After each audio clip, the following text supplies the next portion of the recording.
अवंतिका राज्य में रहने वाले सेठ मुरारीलाल राज्य के सबसे धनी व्यक्ति थे।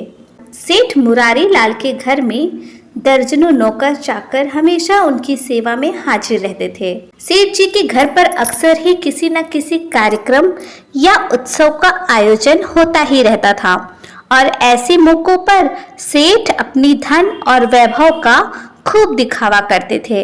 ऐसे ही एक समय पर सेठ ने सबके सामने घोषणा करते हुए कहा, अब तो मैं सबसे बड़ा हूँ, मुझसे बड़ा इस राज्य में कोई है ही नहीं।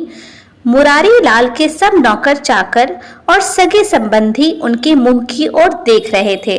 सेठ वास्तव में बहुत धनवान बन गया था। उसके बराबर का धनवान पूरे राज्य में कोई नहीं था। उसकी हवेली भी राजा के महल से कम न थी। सेठ के अस्तबल में हर नस्ल के घोड़े बंधे हुए थे। शायद राजा के पास भी ऐसे नस्ल के घोड़े नहीं थे। सेठ के पास जब इतना अधिक धन आ गया तो उसने सोचा कि क्यों ना अपनी हवेली पर एक महाभोज का आयोजन किया जाए, जिसमें राज्य के बड़े बड़े लोगों को बुलाया जाए। और क्योंकि राज्य के राजा वीर प्रताप भी उसके अच्छे मित्र हैं, तो उन्हें भी इस मौके पर बुलाया जाए, ताकि वह भी देख ले कि वह किसी राजा से कम नहीं है। मुरारीलाल ने ऐसा ही एक भव्य समारोह अपने हवेली पर रखा, जिसमें राज्य के बड़े बड़े लोगों के साथ साथ राजा वीर प्रताप को भी बुलाया गया। राजा वीर प्रताप को पूरी शान और शौकत के साथ उस बड़ी हवेली में बिठाया गया, जहां पर राज्य के बड़े बड़े लोग मौजूद थे। वहां पर किसी आम आदमी को आने की आज्ञा नहीं थी। गलती से सेठ का नौकर उस कमरे में आकर बैठ गया। जैसे ही सेठ जी ने उसे देखा तो क्रोध से आग बबूला हो गए। उन्होंने झट से जाकर नौकर को गले से पकड़ा और सबके सामने उसे मारने लगे। फिर उसे गालियां देते हुए बोले, निकल जाओ बदतमीज, बदमाश कहीं के, निकल जा मेरे घर से। नौकर बेचारे का जो अपमान सबके सामने हुआ था, उसे मन ही मन में बहुत गुस्सा आ गया। वह खून के आंसू पीकर रह गया और सोचने लगा कि आखिर मेरा दोष ही क्या था। उसने वहां से जाते समय मन में यह कसम खा ली कि सेठ जी, तुमने मुझे छोटा इंसान समझकर सबके सामने मुझे मारा और मेरा अपमान किया। मैं एक दिन इसका बदला जरूर लूंगा।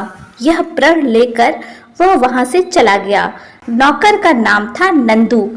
अब वह सेठ से बदला लेने की योजना बनाने लगा। उसका एक मित्र था जो राजा वीर प्रताप के महल में नौकर था। नंदू ने उसकी सहायता से राजा के महल में नौकर का काम करना शुरू कर दिया। बदले की आग में तो उसका मन सुलग ही रहा था। बस हर समय मौके की तलाश में रहता था कि कब उसे ऐसा मौका मिले कि वह सेठ से अपने अपमान का बदला ले सके। नंदू जानता था कि सेठ राजा वीर प्रताप का बड़ा ही अच्छा मित्र है। वह मौके का इंतजार करने लगा। किसी ने ठीक ही कहा है कि समय बहुत ही बलवान होता है, समय बदलते देर नहीं लगती। एक दिन की बात है, राजा वीर प्रताप शिकार खेलने के लिए गया हुआ था और राजमहल में बहुत ही कम लोग दिखाई दे रहे थे। नंदू ने इधर उधर देखा और मैदान खाली पाकर वो राजा के कक्ष में चला गया। मुरारीलाल से बदला लेने का समय अब आ चुका था, क्योंकि नंदू को यह बात अच्छी तरह से पता थी कि सेठ बिना किसी रोक टोक के महल में आता जाता है। उसे राजा की तरफ से पूरी छूट दी गई है। नंदू का तेज दिमाग बहुत दूर तक अपना काम कर चुका था। वह सीधा जाकर राजा के पलंग पर लेट गया। देखने में ऐसा लग रहा था मानो वो बड़ी ही गहरी नींद में सो रहा हो। इधर राजा जब शिकार से वापस लौटा तो सीधा अपने कमरे में गया। राजा जैसे ही कमरे के अंदर आया तो नंदू नींद में बड़बड़ाने लगा और बोलने लगा, अरे कोई ज्यादा धन कमा लेने से राजा तो नहीं बन जाता। मुरारीलाल की यह मजाल कि वह रानी के साथ छेड़छाड़ करे। छी छी छी, पापी कहीं का। धन अधिक आते ही उसकी बुद्धि भ्रष्ट हो गई है और कैसा आदमी है वह, राजा की बराबरी करता है, पापी कहीं का। राजा वीर प्रताप ने नौकर के मुंह से जैसे ही यह शब्द सुने तो उसे बहुत ही क्रोध आया। उसने झट से नंदू को गले से पकड़ा और खड़ा कर दिया। राजा कहने लगा, नंदू, जो कुछ भी तूने नींद में कहा क्या वह सच है? नंदू भी कोई कम चालाक नहीं था। बदले की आग उसके मन में दहक रही थी। उसने राजा के सामने हाथ जोड़कर कहा, क्षमा कीजिएगा अन्नदाता, मैं बहुत ही अधिक थक गया था। बस जैसे ही मैं आपके कमरे में आया तो मुझे जोरदार नींद आ गई और मैं पलंग पर ही गिर पड़ा। नींद में ही मैं क्या कह गया मुझे क्या पता, जो हो गया सो हो गया, मुझे माफ कर दीजिए। यह कहते हुए नंदू बाहर निकल गया। राजा सोच में पड़ गया। उसके मन में संदेह होने लगा। नंदू ने उसके मन में शक का बीज जो बो दिया था। अब राजा का मन दुखी रहने लगा। सोचने लगा, सेठ मेरी रानी के साथ छेड़छाड़ करता है, जिसे मैंने अपना मित्र समझकर महल में बिना रोक टोक आने की आज्ञा दी, उसने ही मेरे साथ धोखा किया। धोखेबाज पापी कहीं का। अब मैं उसके किए की सजा उसे देकर रहूंगा। अगले दिन राजा ने अपने सिपाहियों को आज्ञा दी कि वह सेठ मुरारी लाल को पकड़कर उसके सामने हाजिर करे। सिपाही तुरंत मुरारी लाल के घर पहुंचे और उसे पकड़कर राजा के सामने पेश कर दिया गया। राजा ने मुरारी लाल को देखते ही क्रोध भरे स्वर में कहा, देखो मुरारी लाल, आज के बाद तुम मेरे महल में कदम मत रखना। आज से तुम्हारी और मेरी दोस्ती खत्म। तुम जैसे धोखेबाज के साथ कैसी दोस्ती? तुमने जो मेरे साथ विश्वासघात किया है उसकी सजा मैं तुम्हें जरूर दूंगा। सेठ राजा के क्रोध को देखकर समझ गया कि राजा उसे छोड़ेगा नहीं, और अगर ऐसा हुआ तो उसका सारा मान सम्मान मिट्टी में मिल जाएगा। जो लोग उसका सम्मान करते हैं अब वही उसके मुंह पर थू थू करेंगे। शहर भर में उसकी बदनामी हो जाएगी। लेकिन फिर भी सेठ की इतनी हिम्मत ना हुई कि वह राजा से पूछ सके कि उसका अपराध क्या है। राजा ने बेइज्जती करके सेठ को महल से बाहर निकाल दिया। सेठ जब घर पहुंचा तो सोच में पड़ गया। वह इस सारी घटना के बारे में सोचने लगा। उसे पता था कि वह निर्दोष है, मगर दोषी क्यों बनाया गया? वह पिछले दिनों की सारी घटनाओं के बारे में सोचने लगा तो उसे अपने घर और राजा के महल के बीच एक ही कड़ी दिखाई दी, उसका नौकर नंदू। सेठ के दिमाग में नंदू का नाम गूंजने लगा। नंदू का चेहरा उसकी आंखों के सामने घूमने लगा, जिसे सेठ ने सबके सामने मार पीट कर घर से निकाल दिया था। वही आजकल राजमहल में काम कर रहा है। यह सब उसी की कोई चाल हो सकती है। उसी समय सेठ ने अपने एक नौकर को बुलाया और नंदू को बुला भेजा। कुछ देर बाद नंदू भागता भागता अपने पुराने मालिक के पास पहुंचा।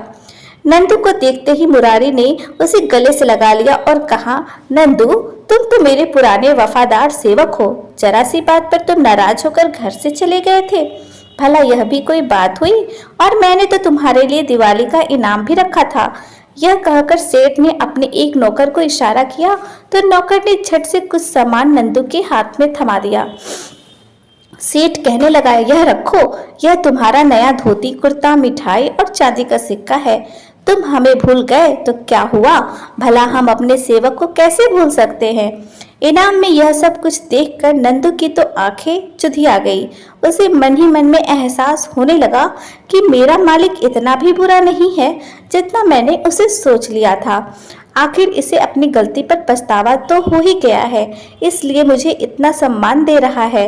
मैंने यूं ही राजा के सामने इसकी बुराई कर डाली और इस भले सेठ को दोषी बना दिया। नंदू को अपने किए पर पछतावा होने लगा। वो इनाम लेकर सेठ को धन्यवाद करके वापस लौट आया।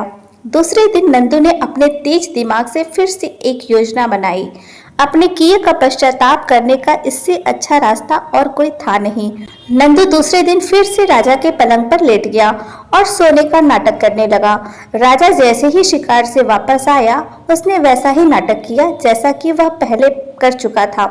वह नींद में बड़बड़ाने लगा, देखो देखो प्रभु, इस राजा का पागलपन तो देखो, जो जंगल में जाकर मेढके का शिकार करके लाता है और खुद को वीर समझता है।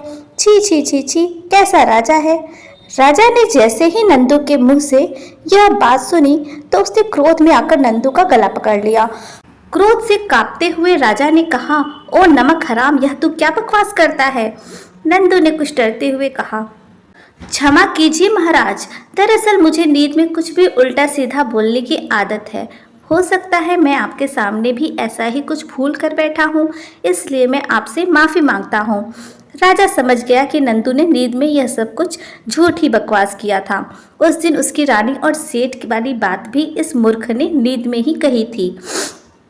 राजा को सेठ मुरारी के साथ किए हुए व्यवहार पर पछतावा होने लगा। उसने तुरंत सेठ को महल में बुलवाया और नंदू की सारी कहानी कह सुनाई। सेठ मुरारी दिल ही दिल में अपनी इस चाल की सफलता पर बड़ा ही खुश हो रहा था। उसने मन ही मन में ईश्वर का धन्यवाद किया और कहा कि संसार में कोई भी छोटा और बड़ा नहीं होता। किसी को छोटा समझकर उससे घृणा नहीं करनी चाहिए। अब सेठ और राजा के बीच में कोई मनमुटाव नहीं था। सेठ ने नंदू से भी अपने किए की माफ़ी मांगी। तो दोस्तों, यह थी आज की कहानी। कैसी लगी कमेंट करके ज़रूर बताइएगा। चैनल पर नए हैं तो चैनल को सब्सक्राइब करना बिल्कुल भी मत भूलिएगा। धन्यवाद।